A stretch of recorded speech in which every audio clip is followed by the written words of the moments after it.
Hello, my friends, and welcome back to the Brightworks and another top-level match of Beyond All Reason. Today, spawning on the southern side of today's map, failed negotiations, we have our blue team leader spawning as Cortex and going into a bot lab. It's Kayuma001, going to be representing the blue team up here on the high grounds of failed negotiations. Going to be interesting to see what they get up to. Spawning on the northern side, all the way in the northern corner, representing the red team, it's going to be Abra_Kadabra. One of those Pokemon that I always felt was obviously very themed after a specific thing, right? Anyways, Abracadabra here going to be a red Armada commander and spawning on the northeastern island. There is a mirrored island for both teams, and you can see Ikigara is going to be the blue team southwestern island spawner there. And this island player has a bit of an interesting role. They oftentimes are incentivized to go into Navy, obviously, because they have to get off this island somehow, but also they can go into air as another means of escaping the island, so to speak. And I'm excited to see what happens here. I'm not sure what Abracadabra has in store for us today. It does look based on this on this construction turret, rather. Maybe a bit more tellingly by this naval factory, that indeed Abracadabra is thinking about getting their toes wet. Failed negotiations. What a fun map. This has easily become one of my favorite maps over the recent weeks. I've seen quite a few games on this map, and all of them seem to be just so wonderful. Really, really high octane, tons of action across the board, because there's so many different fronts that you can't really defend with static defense. This center island is essentially the one place where static defense is almost always porked up as hard as possible. Everywhere else, it's really ineffective to go for static defense because there's this water channel right in the middle, which means that you can't make static defense as a front line. You have to use units instead. And I think that just makes for some really lovely gameplay. Now, already we have a nice little scout coming out here by Tom Ruler. He does accidentally fly that scouting plane right over an anti-air turret. And actually, yeah, a very nice denial right there by Bing Bing Bang, getting that anti-air turret up soon enough that that early scouting plane doesn't actually get a read of the blue team. Couple of purple ticks that managed to, purple rovers. I always assume they're ticks. They're actually rovers over here. Those pesky vehicles in the back line, and now they're whittling down the constructor here for Gerion, our tan player for today. Not going to be able to get the kill here, I do believe. There are some pawns that were being pulled over by trims, and these rovers will look for a more, an easier kill perhaps. Well, not going to get it though. Nice denial right there. Yeah, these rovers not managing to get all too much value out. They did get the metal extractor, so that's quite nice. Gonna move along here. That LLT will finish the job here for Juniper and friends. All said and done. Very excellent scout here for our blue team. If we take a look at what their vision is, they now know where 3 of the red commanders are and approximately where another one is based on the yellow movements here from LSR. Speaking of the movements of LSR, very nicely done to move very far forward here. Put down the LOT, put down that 4.8 metal extractor. That's going to be tons of metal going back into their economy. And indeed, we can see units now pumping out at a pace. We've got tons of eco expansion with wind turbines being built by constructors over here. We have more constructors coming up. We've got tons of build power already. This is looking great for our yellow player here. 41 true skill and several silver bars to their name. I would expect just as much. Dark Clone moving the commander around over here. That is quite nice. Using it to capture all these little islands all over the place, doing whatever they can. And as well, focusing on getting a navy out as quickly as possible. Those missile ships, very annoying for harassing the front lines. Wouldn't mind seeing those all over the place over here. Looks like there's a little bit of an engagement in the middle of the map. Blitzes trying to engage against a whole bunch of bots. Well outnumbered by the bots, so that's good, at least for the red team. Need to see this 4.8 coming up and online, though. It's great that we're reclaiming all this, but the commander can only reclaim so much and so fast. Getting that 4 up is, it's absolutely crucial right now. It's going to give that, especially since all of it is going back to the yellow player, it's going to give LSR here a huge, huge boost in the eco. They call him Dolphy. Looks like Abracadabra lost the commander here. I didn't catch it because least of all didn't expect it. But apparently the commander did fly in here with a transport, and I guess it died. And that's a little Dolphy reference. Those of you that don't know, OP Dolphy is one of those pros from way back in the day. One of the all-time players ever, and one of the players that I actually learned a lot about Bar from. So I definitely hold them with some significant reverence. Pawns here in the backline for Elsar, doing a great job of harassing down some of these things. They actually jump on top of a constructor. They get the metal extractor as well. Oh, and with the friendly fire, they do get the constructor there. That's quite nice. This pawn is going to manage to slip away here. Already going into T2 already for Orlanidizicus. Our light blue player. Bing Bing Bang in a lot of trouble as well, as the commander is, ooh, coming under fire from a whole bunch of grunts, and they call him Dolphy. Twice now, we've seen commanders going down, and twice now our lovely friend Volshak has called out that, yeah, that's a Dolphy maneuver right there. That commander has gone down, and that is a lot of metal, obviously, lying around on the front lines here. Jads has done a great job of pushing back LSR's forces here. I wonder where LSR's forces are. I wonder... yeah, it looks like they were contributing to the defense over here on the southern side, so they were pulled away and eventually brought low. And now Jads is in actually a little bit of trouble here. There's a bunch of pawns moving for the wrap on the purple commander. He realizes the trouble that he's in. He does have those Januses to try and provide a little bit of firing power. However, there are enemy Januses encroaching on his turf here, and I think it's a great move to pull back. I don't think Jads really has the forces to sustain anything on this island, and indeed with those pawns moving in for the kill on that Janus. Oh, not going to be able to get it, but very close. Kayuma also in a little bit of trouble here. Constant scrape back and forth between those two. So this is what I'm talking about, right? You always have some sort of a clash over here, but it's not static defense, although I say that right as Juniper and Friends is finishing up a torpedo launcher. As well as going for a couple of these amphibious tanks, the Garpike. Interesting. The Cortex amphibious tank, the Garpike. It's a pretty quick little underwater tank, and you could certainly get some tremendous value with it, especially on a map like this where water plays such a prevalent role in the survivability across the map here. It's just it's one of those features that you have to be very well aware of.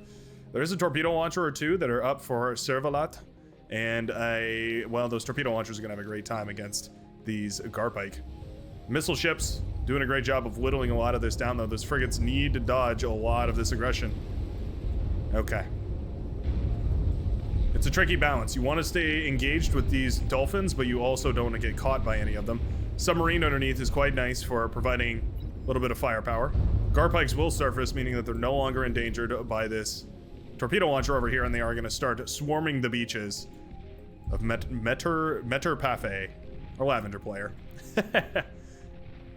I always love figuring out the names in these games. So what do you do here? As a Cortex player, for Juniper and Friends, you of course can tech transition up here because, frankly speaking, the Garpike is not nearly as impressive as something like the Alligator or even the Poison Arrow, which are the other amphibious tanks that are available to Cortex commanders. So teching up to T2 is a very, very enticing prospect here, and with 19 metal per second, it's definitely not the worst idea. You could shut off unit production, and in about 4 minutes, I would say, you could probably get up to a T2 lab, eat up the T1, and maybe cut down that time to maybe 3 or so. It's definitely well worth it, but you want to be really secure in your position before you go for something like that. Now, it is comfortable to know that your opponent over here, your Lavender player, is going for bots, because it means that you're essentially going to be safe from any sort of recursion in your land, right? Any amphibious tanks coming back your way, but it also means that they could resurrect these tanks and send them back towards you as well. All things that Juniper and Friends has to be very careful about. She does manage to get the tanks into the background, though. Let him cook. Where are these custom pings coming from? I wonder why they're all different colors. That's quite funny. Yeah, these tanks are now in the background.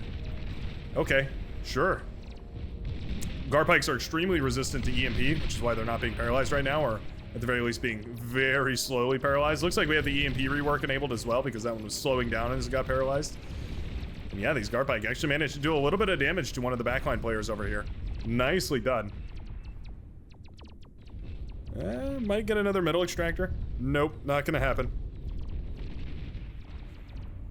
Eventually all cleaned up right there. Oh, a nice little jump over here, though. While I was distracted with those amphibious tanks, looks like we did miss the A Polygon's commander going down. Or, no, wait, sorry.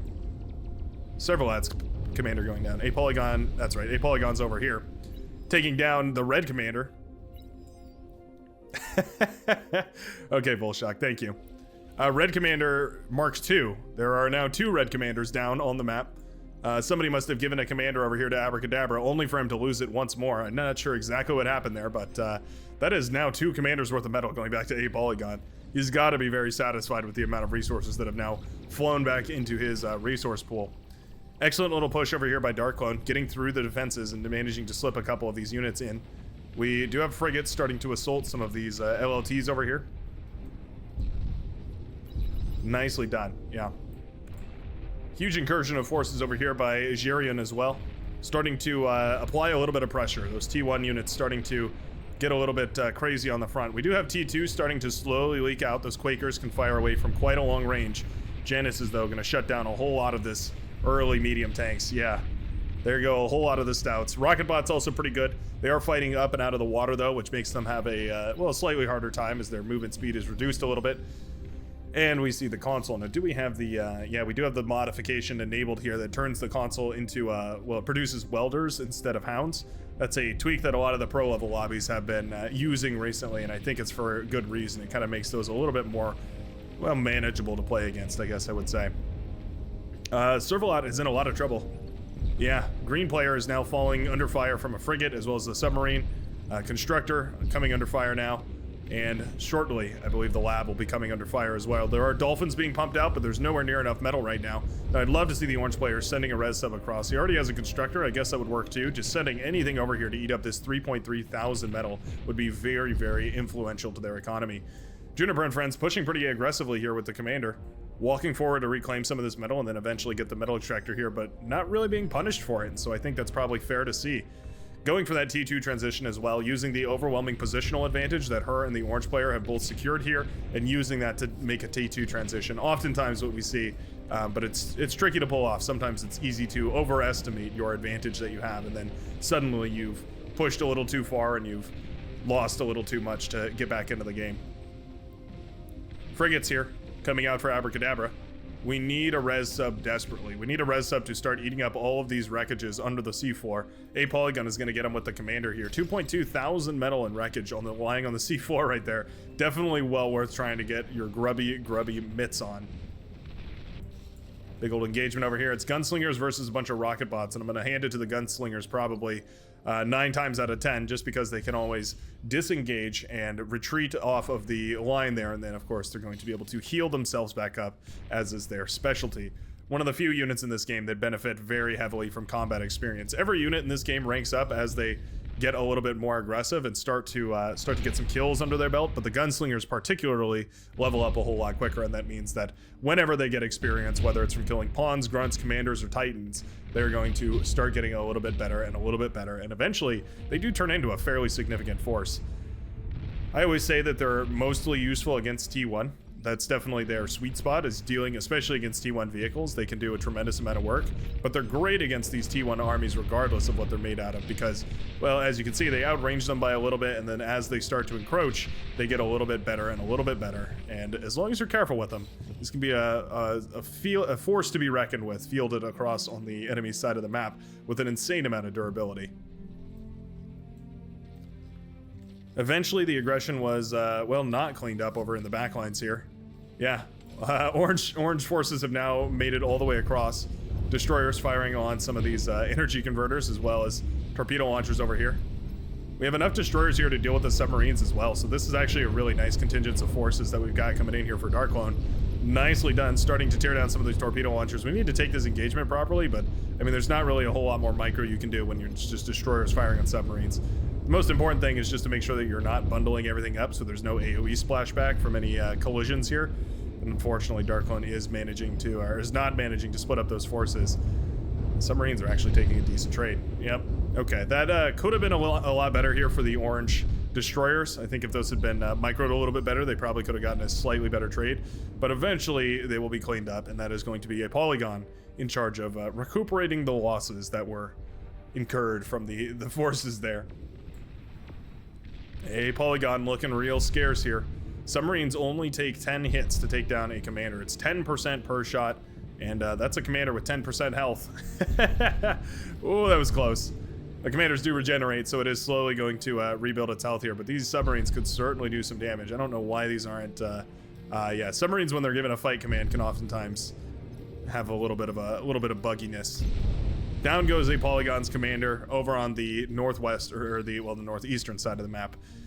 And that is going to be, at the very least, a nice way for the red player to get back in this game. Now, red has already gotten a full T2 economy based on land, so that's quite nice. At the very least, going to be able to pump out a whole lot of those T1 ships. However, the T2 transition is going to still be quite expensive, and so it will be well worth trying to find a way to fund that. And of course, one way to do that is to eat up that commander.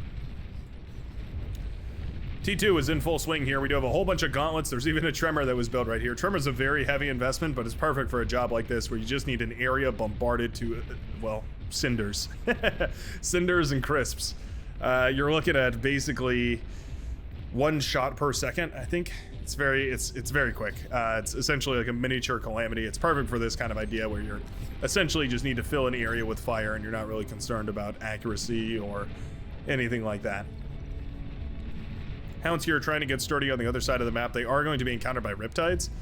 T1 boats versus T2 bots. It's a tough call. It's pretty much going to depend on the engagement here. There are more hounds though, so I think their engagement will be a little bit better. However, the shuriken are here to even up the scoreboard. And indeed, it will be 1, 2, 3, 4. We'll call it 3 hounds going down for essentially 3 frigates. And that's a expensive trade for the orange player. Probably a trade that I'm sure our lavender player is going to be more than happy to take. Platypus are now coming out of a T2 bot lab, T2 Armada bot lab here, shooting down a lot of these planes that were just queued over in this direction, which is quite nice. It's one of those lesser realized options that you have as a T2 bot lab player is going into these platypus. Oftentimes their AA is overlooked, but certainly if they're underneath an air wall, they can do a lot of damage. This gunslinger continuing to ravage the front lines over here, shooting down Trim's commander on this front line. T2 constructors, a whole bunch of butlers, and all their accompaniments are all going to be forced to retreat away here. And the gunslingers are just going to retreat back and heal themselves back up. It's why they're so powerful. They just are a nearly theoretically infinite amount of value that you can get. Here are those alligators that I was talking about earlier, those amphibious T2 tanks. Oh no, pardon me, these are salamanders. Slightly different. Amphibious still, based on the alligator's design, but a slightly modified Cortex emphasis. It essentially allows for them to fire a little heat beam instead of firing a plasma projectile. There's no underwater capabilities here. What that must mean, of course, is that we have the test candidate units enabled, which is pretty cool. I'm excited to see those come into full swing. I'll probably make a dedicated video once those are completely released, but for now, feel free to go play with those under the advanced settings. You can toggle those on in your own games and have a whole lot of fun with them. There's some cool stuff in there. Cortex is getting a new T3 unit, which is always fun. T2 lab does go down here. It's a nice little snipe on A Polygon's T2 lab here from Abracadabra. He needs to pull this force back, though. There wasn't really anything to eat up that laboratory wreckage. It would have been really nice to include a couple of res subs to actually eat it up as you kill it. It's oftentimes a really effective strategy to get a really nice lead is to eat up some of their labs so that if they want to resurrect it, it costs them, and if they don't, then they've lost some of the metal. Typically works out pretty well. If you're a micro god and you think you can time it right, you can also eat up the lab as you kill it and try and eat it all in one go by finishing the deconstruction by eating it. That'd be a really impressive way to steal 3,000 or so metal from your opponent, but if you could pull it off, that'd be pretty cool. I'd love to see that replay. Sheldon are now out, and they're going to be more than happy to deal with these welders. Welders too slow to keep up with Sheldon, so they're not ideal. However, Sheldon don't hit their shots 100% of the time, and it means that if you have enough welder, eventually they can just push you back pretty far. And indeed, this is the case, as the welders have pushed back to this T2 metal extractor. And now they're jumping on top of the Sheldon. These need to continue kiting backwards. Uh-oh. There we go. This welder having a field day blasting apart whatever it can over here. Welders don't do a tremendous amount of damage per second, but they're nice, and especially against clumped up units, they can do a decent enough job trading out. Gunslingers tear down this T2 defense here. We did have a pit bull that popped up and popped down. Bunch of stacked up shurikens, surprising this area over here. And this pit bull doing a great job of pushing back the horde. Nicely done. Razorbacks are now coming out of LSR, who has gone up to single fusion reactor economy here. He's going to start pumping out those Razorbacks one at a time. Those first Razorbacks, though, can be very instrumental in this early game. They can definitely make a huge difference. Paladin is out, and it does a great job of cleaning up those submarines, but there is a ton of submarines, and oftentimes more beats less. And in this case, that Paladin is starting to feel the burn. And the submarines do manage to snipe that bad boy. So this is a build counter, essentially. This is T1 submarines beating units that can't really fire enough.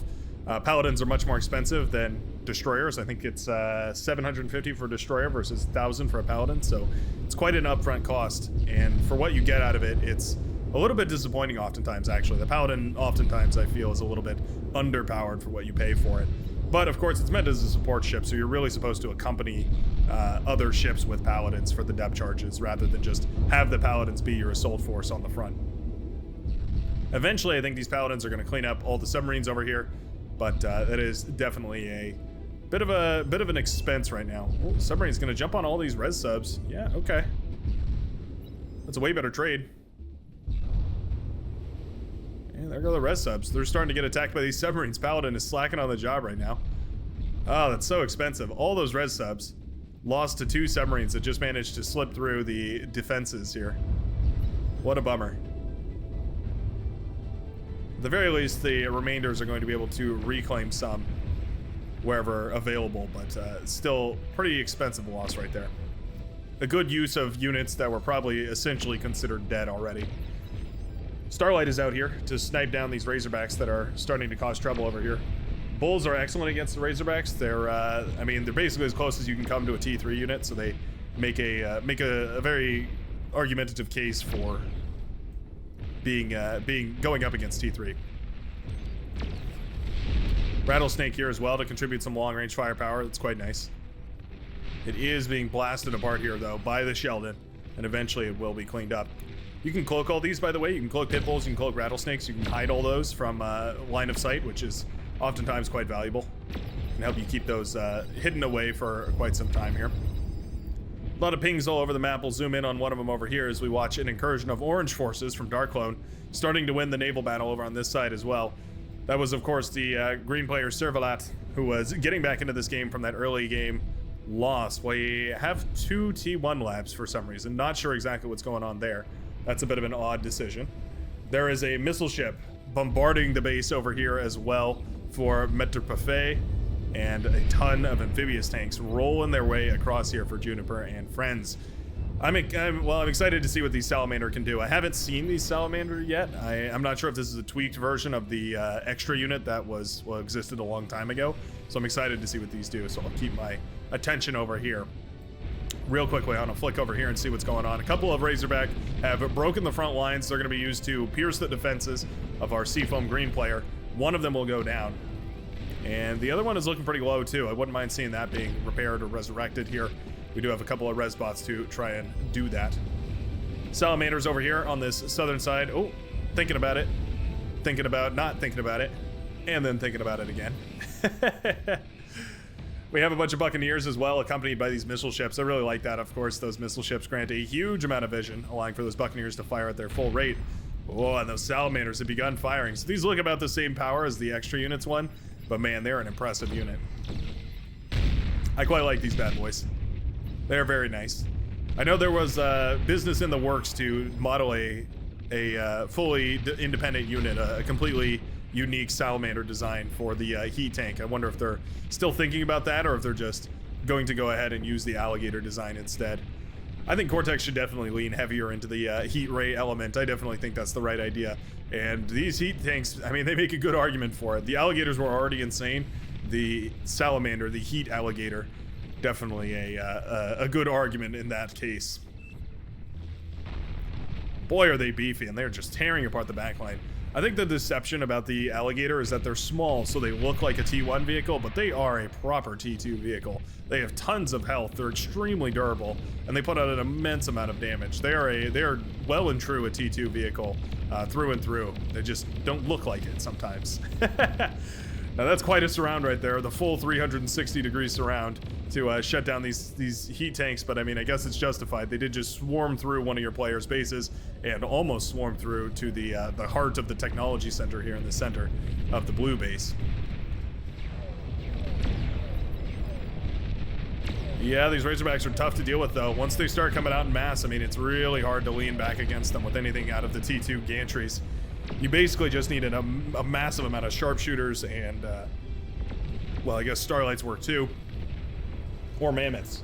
We learned that Mammoths and Sumos do a good job of countering the Razorbacks as well. It's weird, but they just have enough health to deal with them. which is, you know, I guess I'm just an Armada player, so I don't think that way. But yeah, the Mammoth is decent against the Razorback as long as it's able to get a good enough engagement, maybe a surround or two for that extra damage. Definitely helps a lot. A lot of units down over here. It looks like there was one big final push from a polygon, but that was shut down, and now forces are going to start eating up all of that juicy metal. Eventually, the T2 laboratory was resurrected here, but the economy is falling on the western side of the southern side for the blue team. And that is going to be all of the T2 economy at the very least going down, well, the T2 land-based economy going down for a polygon, and with that, T2 production is going to grind to a halt. I love that we have these aerial constructors eating up whatever we can. There's not really any anti-air in the mix here for the blue team to shoot down these aerial constructors, meaning that we're going to be pulling back a lot of metal per second here. Probably about 132 from these constructors, more or less, when they are eating. Eventually shot down by pawns of all things, but more constructors coming in here, and they're just looking for a snack. Yeah, I really like it. I mean, whatever it takes to get those reclaim fields, they are so crucially important. Down on the southern side, the T2 lab has fallen for a polygon. He will evacuate all of these T2 constructors that he has, these naval engineers. They're quite good, and I mean, it's well worth trying to save them, but at this point, there's not really a lot they can. T2 subs getting a decent trade against these LSAW, though. They fire pretty quickly, and they do a lot of damage. Is that about 15% or so per torpedo? Not bad to see. Gunships are also out. And there's no anti-air in this mix either for the red player, so that's quite nice. Gunship's definitely going to be able to clean most of these surface level units up. In fact, all of it's surface level for the red player, not mixing in any submarines, aside from res subs, which I did see back here. And I think those res subs should be all the way across the map eating up all this wreckage, right? I mean, that's a juicy nearly 2,000 metal in advanced shipyard that you've got out of your opponent here. You might as well get something done with it. One of these paladins going to push a little bit further forward here, quite aggressive. Not the end of the world, but quite nice. More and more salamanders coming out. They're falling under heavy fire from a catapult up on the high ground here. This is basically perfect positioning here for this catapult. It's right where it wants to be. Those salamanders firing on the T2 walls. They're quite sturdy, though. Those T2 walls, I mean. Yeah, eventually the salamanders find the exposed side, though, and they do kill that T2 metal extractor. I wonder why we went for 3/4 of the of coverage here. It feels like you could just go for the full wall off now. It is just a little bit outside of the price range. Either way, the salamanders are slowly crawling up this wall, eventually going to run into a Karganeth wall of its own. Catapult here trying its best, not really connecting with the big clump there. I think we would really need to see some manual targeting here on this catapult rather. It's kind of disappointing. It's missed now 2 or 3 out of 4 shots here on the big clump of alligators, and I really feel like it could have done a little bit better of a job.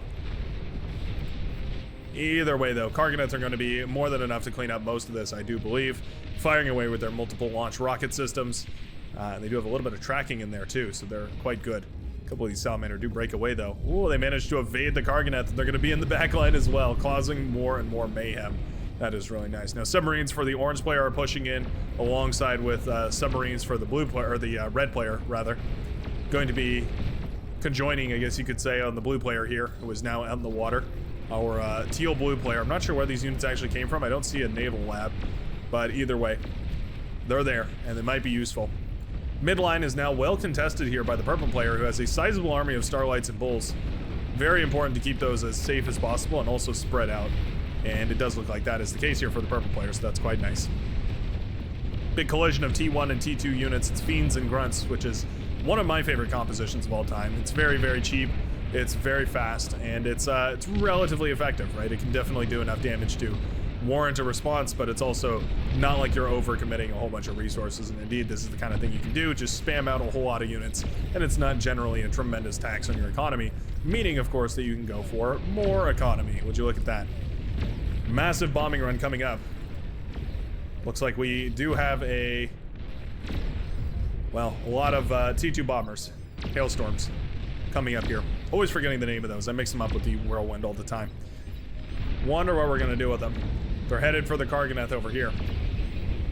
Looks like we're going to use them defensively, and I don't mind it. We need to see a little bit of retargeting here. Being said, it's not too bad. Yeah, okay. Not the end of the world. Little bit of bombing there goes a long way. Juniper and Friends Commander is in a lot of trouble. She does go down. Starlight is out here to try and deal with some of these Karganath, and that's going to be very useful, shedding off, well, when it hits. A couple of percent per shot. Very powerful stuff, that Starlight. I don't think it's going to be enough to stop this incursion from doing a whole lot of damage over on this side of the map.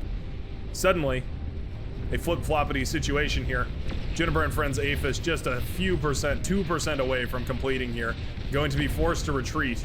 Are the T2 constructors, as well as the, what is this bad boy called? The printer. Oh, it finished. Oh, no. Oh, that's terrible, terrible luck. Oh, no, the printer was finishing it because it was, those can work while moving. How unfortunate. So the printer finished the advanced fusion reactor just in time for it to die to these Karganath, meaning that Juniper and Friends base was wiped out. That is unfortunate. Now, this is really lucky. Juniper and Friends does have a huge amount of res bots over here. And we could certainly see those start to resurrect that advanced fusion reactor, get the economy back up and underway. Could well do enough work to recuperate into this match, right? Marauder coming up on the left-hand side as well for the light blue player, the teal blue player, I guess you could say. Bunch of spy tanks over here as well. I wonder what we're going to use these for. Shuriken laying on the floor. You got to be careful with those bad boys. They may be small, but they definitely will detect you if you get a little bit too close.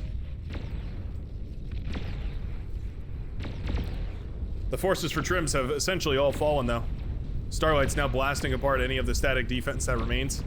Pawns continually running out of these labs on the front here to try and lay down a little bit of firepower, but more importantly, a lot of vision for the army of the pink player, and this Rattlesnake particularly getting a tremendous trade right now. 13 confirmed kills to this bad boy, make it 14 as he does snipe the tank right there, but the demons have hit the field. So this is that new T3 unit that Cortex is getting. Big old flamethrower mech, and you might have seen this bad boy before if you've watched any of the oh, what are they called? The streams, the live streams, Tuesdays and Saturdays. We oftentimes turn on the extra units, and the demon is one such unit that gets enabled by that pack, and it is quite menacing. As you can see, it shoots out a dual burst of high heat flame. Perfect for melting through a lot of these guys. I would compare it to a Marauder. I think that's kind of a similar rule to what the demon does, but a little bit more tanky, a little bit higher DPS, but a lot slower. So in case you haven't seen it before and you're looking for a comparison, looks like it also has an anti-air rocket on its back. Interesting. Never knew about that, but always good to know. Capable of very slightly shooting down those T1 Shurikens, or maybe even some of those T2 paralytic airplanes. Cloak tanks have revealed themselves. Oh, 5%, 0%. Oh, and down goes the base over here. Two big hits to the red team right now as two of their bases go up in smoke. We have the base back here for Tom Ruler, as well as the base over here for, oh, who even was that? Completely wiped off the map. Storm Cow, I suppose. Wow, that hurts. The blue team making a phenomenal recovery right now. Coming back in this game from what looks like a really steep loss over here. Now the C's are gone, and it does mean that there are Shiva walking up the back door here. They're not in consolidation though, and the Pitbulls are firing away at them. Going to start whittling down these Pitbulls though, one rocket at a time. And eventually, well, Marauder are here to help as well, soaking up a whole lot of that damage. And so the static defenses will live. Well, some of the static defenses will live. Wow, what a back and forth right now. Karganath over here on the other side of the map as well, trying to get a little bit cheeky, walking across, but those gunships are having none of it. And that's going to mean that that is a shutdown on the last of the blue Karganath across the field. Razorbacks all over the place. Are these resurrected? Nope, these were hand-produced with love. You see Skaters trying to take down some of the units over here. One of the last T2 engineers here for a polygon does go down as well. Razorback caught out in the water, and Elsaw getting a decent trade. Those actually do a significant amount of damage against that thing. This fighter having a field day. That's, yeah, I mean, he's shooting down every one of those in a chain. It's gonna be a hero. Marauder now coming across the map. Oh no. Juniper and Friends trying to go into T2. Probably running low on energy, if I had to imagine. Oh, no, actually doing fine on energy. Just trying to get production up and running. Can't seem to Select units. There we go. It's a bit weird, but anyways. The T2 lab is just up and running again, just in time for another wave of Marauder. That's so unfortunate here. Juniper and friends under siege again. Gonna have to rebuild, I do believe. At the very least, the Resbots are still alive, but these Marauder are now running into the base here. We need a full-blown response from the red team. We don't have it. Starlight's way too slow. Marauder are gonna get into the back. They're starting to peel apart all these Resbots as well. Not good. Marauder are now in the back line, and now they're attacking Jarian's base as well. They pop all the build power, and they're headed right for the advanced fusion reactor. Juniper and Friends commander goes down, and she was sort of the last bastion that could have D-gunned down any of these here, and the Marauder are peeled away. Excellent splits right there, peeling one of the Marauder off so that it pops the advanced fusion reactor without having to sacrifice all the rest. But I think at this point, we got to pull the trigger here. Yep, send the Marauder in. I think sacrificing them is probably the right move here. 2, and down goes the advanced fusion reactor right here, meaning that all of these Starlights are without power. Uh-oh. That shuts down a huge amount of DPS that was available here for the red team. One hit after another, and the red team is crumbling behind the attacks of the blue. Despite the blue having massive control over the seas here, we don't have any... Well, we don't have anything on the back of it. We don't have any reinforcing eco here. All of it's been crippled in the back line. As far as eco goes, we can look up in the top right-hand corner and see that the blue team is now pumping in about 800 metal per second, more or less, and the red team is pulling in just about 730. Energy-wise, red team is still a little bit ahead as far as, energy production goes. It's probably due to these advanced fusion reactors over here, but that metal advantage is certainly starting to swing back in favor of the blue. Not sure what exactly killed this, but something took down the production centers here for the purple player. Maybe it was a missile ship over here. That's quite possible. Do these missile ships have effective range of anything over in this area? Not really. I mean, they can start poking away at a lot of these little structures, but there's no big, juicy target. They can certainly get a little closer, though, and then start poking away at maybe the advanced fusion reactors. This one finishing up will certainly be a prime target for these missile ships, but we need some vision in order to do that, and I don't think that the red player really has that right now. No, indeed. No vision of the advanced fusion reactor or the one that's coming up right now for Abracadabra here. He's trying. He's desperately trying. There are spy planes coming up here, trying desperately to figure out what on earth is going on the other side of the map, but just for the time being, no vision of what is going on in that base. At this point, Razorback are headed right through the front door. Uh-oh. Here they are. No defenses whatsoever. I mean, I guess that's not fair. There is a Pitbull trying its very best. Yeah, one Pitbull does not an effective defense make, and now these Razorbacks are tearing apart this base. Nuclear bomber is out. We're gonna need some extremely effective bombs. Oh, there's one. You see another? Oh, not quite. Stormcow going in for the D-gun. There we go. Still another Razorback available on the front here. 2 of them to be precise. Oh, this hurts. The yellow player now taking a huge hit as these Razorbacks are dismantling the last eco center for the red team. Oh my goodness. Advanced fusion reactor does pop, takes down the Razorbacks, also takes down the commander over here. There was one Razorback held in reserve. Nicely done. And this is going to have free reign over the entire backline. What a comeback for the blue team. Looked like they totally lost it from the incursion of forces all over the place. The orange player had T3 units leaking into the backline. The red player had complete control over the backline of the C over here, and neither of those resulted in an effective victory here for the red. Now we see T3 units slowly but surely coming out of the lab over here, but there's a Razorback in the backline, and it is still tearing apart all these windmills. It's not going to be all too long before it finishes tearing through to the production center of the pink player Trims, and that is going to shut down all of that T3 production in one fell attack. Chain reaction on all of those build towers will mean that there is no more T3 units pumped out of that T3 lab, at least not anytime soon. And a single Thor is not going to be able to hold off all of these Karganeth. As powerful as the Thor is, there's just too many Karganeth, too many metal and T3 units here for any one T3 to stop. And that is just going to be an effective shutdown for the red team. Yeah, I mean, the power has been cut. Blue now with a 4,000 roughly power lead here. I'm not even sure where the power is coming from. I mean, I guess the last source of power right here are the advanced fusion reactors from our hot pink player. And maybe some fusion reactors, yeah, some lingering out in the water here as well for the orange player.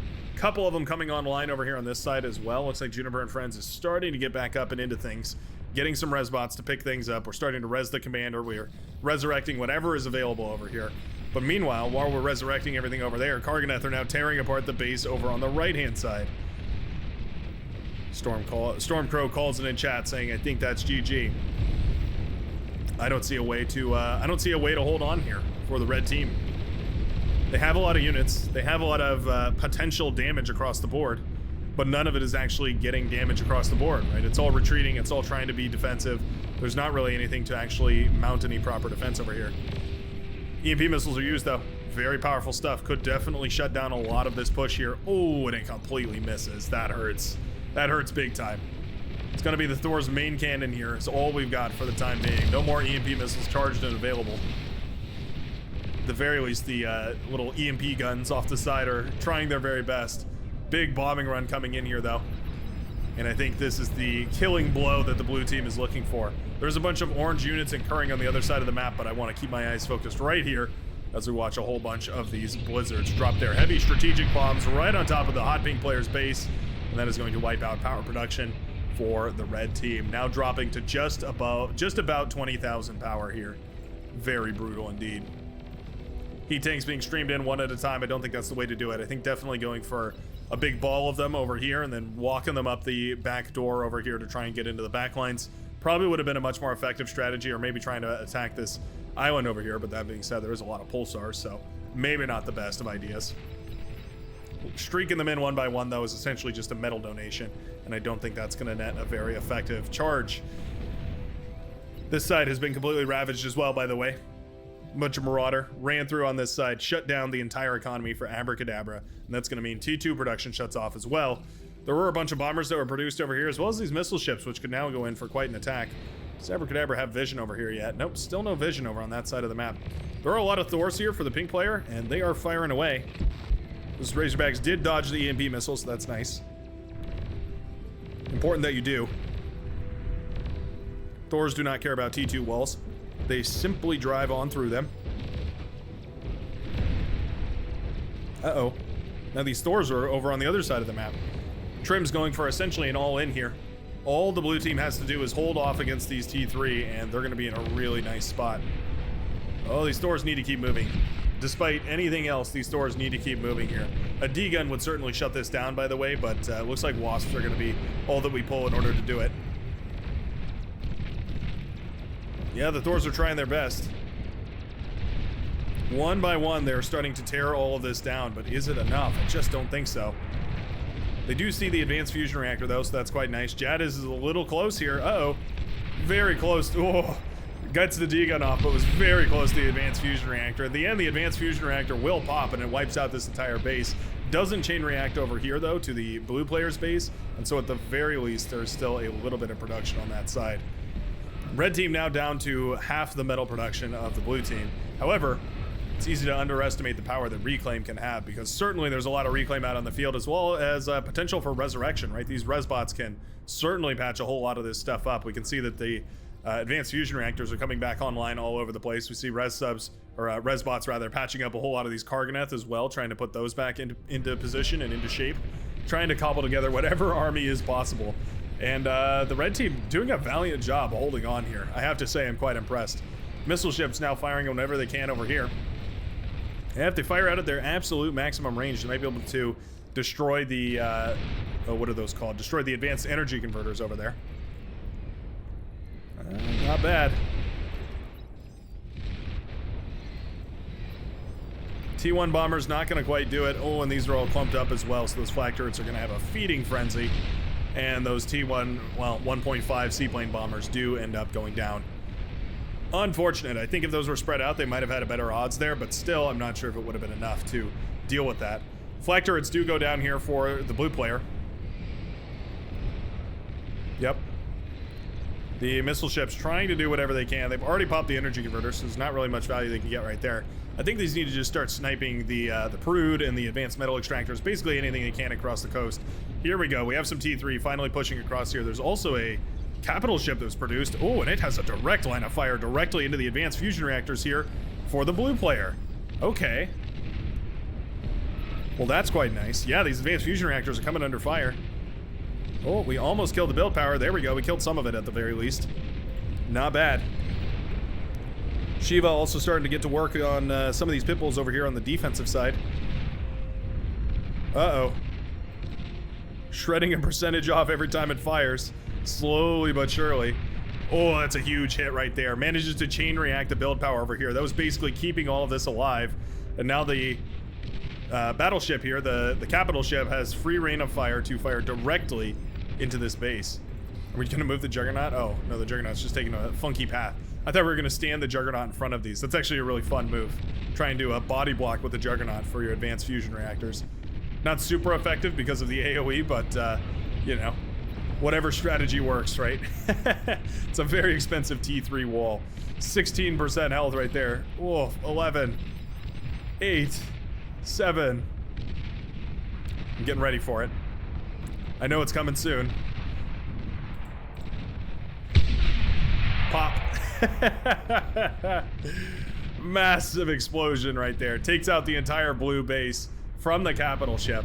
Very nicely done. Suddenly, we're back in a neck and neck match. The blue team now with the, or the red team rather, with the energy advantage, a metal advantage. 5 minutes ago, this was an easy win for the blue team. 15 minutes ago, this was an easy win for the red team. At this point, I have no idea who's winning. It's just been so back and forth. Everybody has units everywhere, but it's mostly just who can resurrect whatever. This is nice. We do have a Juggernaut out for a polygon, being worked upon by these gunships right now. Oh, Ikagara decides to call a team vote to resign. Uh-oh. Looks like the morale has been broken here, at the very least. Capital ship now firing away over in the distance. Pulsar is trying desperately to fire away at it, but it's just outside of their reach. Can't really hit it. And down goes one of those Pulsar. Shield battery does come up in time to start deflecting some of those shots. However, it cannot sustain a shield against 2 of those capital ships. I think you need 2 per capital ship, and there's 2 of those ships. Quick maths tell me that's about 4. Yeah, these missile ships have continued raining death over here. They did eventually pop that Prude. I'm guessing the Shiva will kill these advanced metal extractors. And now there are more Shiva working their way over in this direction. Gonna have a field day tearing apart these wind turbines. Nicely done. Putting down all the production over here as well for the now green player's base. Was the blue player, but now it's the green player. He's also taking control of a lot of these Juggernauts. Uh-oh. Looks like the red team has a Juggernaut of their own. Quickly gaining health as well. Wow. Talk about a recovery. The red team hit like a truck. They were, rather, hit like a truck. And they're actually coming back into it. That is impressive. Sticking in there as long as they can. Pulsar's firing away as well. I think we need to get these Pulsars engaged on this Juggernaut. Oh, unless they're using the commander right here. It's one of 2 commanders remaining, but those res bots can always patch this commander back up, of course. Gonna D-gun down that Juggernaut. Very nicely done. Turn that into a Silver Star General right away. Yeah, these Juggernauts are just going in without any T1 support, so they're not really gonna get much effect. Shiva now walking up onto the land because all those Pulsars have been blasted down. Well, a lot of the Pulsars anyway have been blasted down. The labs are also taken apart. And yeah, there's nothing to stop these Shiva. They also fire a missile, right? So the missile does, well, it's direct units or direct weapon, so it's not like it exactly cares about the shield battery. The plasma deflector, anyways. And those capital ships are continuing to ravage. Not to mention the missile boats, which are now helping. Trying to fire away at this Pulsar that's over here on this side. Nicely done. Gonna be flinging rockets all over the place. Trying to kill whatever they can over on that side of the map. Clash of the Titans up north here. Berserk.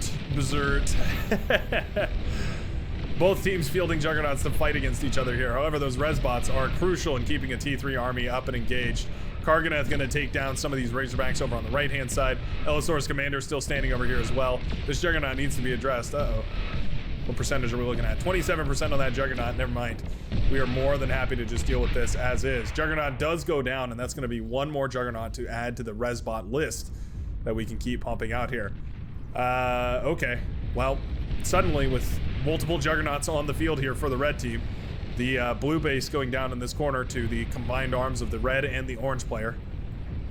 The last remaining force of any sort of economic wonder is the blue player here, who's going for some of those T3 vanguards.